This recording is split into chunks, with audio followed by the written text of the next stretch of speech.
Salam à toutes et à tous, Maroc 24 vous souhaite un très bon début de semaine. Pour la vidéo d'aujourd'hui, 27 décembre 2021, on va vous faire un résumé d'actualité qui représente de vrais gifles pour le régime marocophobe à Alger. Tout d'abord, on se posera la question sur les raisons qui ont poussé la Ligue arabe à généraliser sa mise au point concernant la carte intégrale du Maroc, incluant son Sahara, ainsi que le message clair d'un haut responsable de la Maison-Blanche confirmant que le conflit du Sahara oppose le Maroc à l'Algérie. Alors, comme vous le savez certainement, le secrétariat de la Ligue des États arabes a adressé une note accompagnée d'une carte arabe unifiée à l'ensemble des structures panarabes pour barrer la route à toute tentative insidieuse de porter atteinte au principe du respect de l'unité territoriale des États arabes. Dans cette note, les structures panarabes sont appelées à adopter la carte officielle de la Ligue arabe reconnaissant la souveraineté pleine et entière du Royaume du Maroc sur ses provinces sahariennes.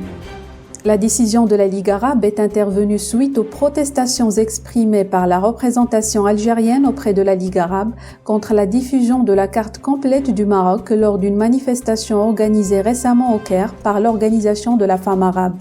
Pour rappel, les ministères arabes de l'habitat ont insisté lors d'une récente réunion à Amman en Jordanie sur la nécessité du respect de l'intégrité territoriale des États arabes, demandant à toutes ces structures de veiller à diffuser une carte arabe unifiée. Cette mise au point intervient seulement à 3 mois de la tenue du sommet arabe le 22 mars 2022 à Alger.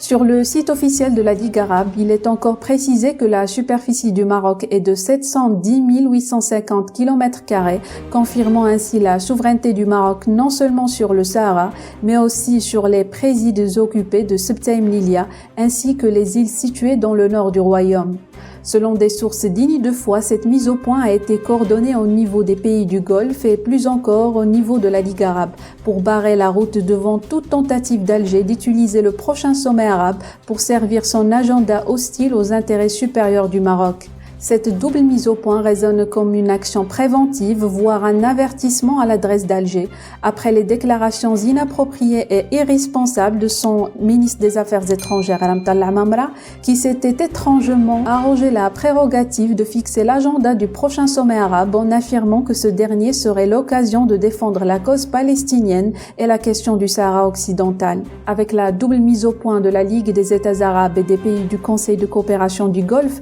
la capacité de nuisance d'Alger est réduite au minimum pour ne pas dire à néant. Alger pourrait en effet utiliser ce sommet pour tenter de provoquer le Maroc. Le ministère algérien des Affaires étrangères pourrait par exemple faire circuler en marge du prochain sommet arabe des documents internes montrant la carte tronquée du Maroc, permettre la distribution de fanions de la pseudo-raste ou mobiliser ses pions séparatistes pour faire des sit-ins de propagande anti-marocaine devant le siège du prochain sommet. Maintenant, je passe à l'autre fait marquant de la semaine dernière, qui est la déclaration diffusée sur le site de la Maison-Blanche sous forme d'un briefing de fin d'année sur la situation au Moyen-Orient et en Afrique du Nord. Au cours de cette discussion animée par un haut responsable de l'administration Biden, les intervenants ont évoqué la situation dans plusieurs foyers de tension tels l'Iran, la Syrie, la Libye, l'Irak et bien sûr le conflit autour du Sahara marocain. Sur ce sujet, le responsable américain a été on ne peut plus bref mais combien précis en ne citant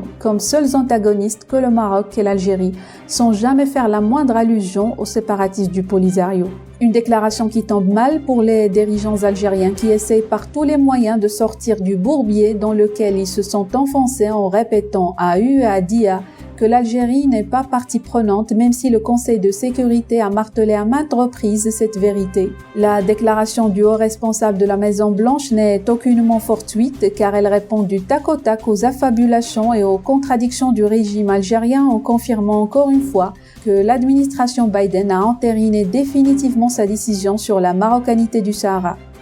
Voilà, c'est tout pour cette vidéo. Je vous invite à réagir en commentaire à propos des gifles successives que reçoivent les dirigeants algériens. Abonnez-vous à Maroc 24 et à la prochaine. Pour rester informé, je vous invite à regarder les vidéos Maroc 24 qui s'affichent sur votre écran.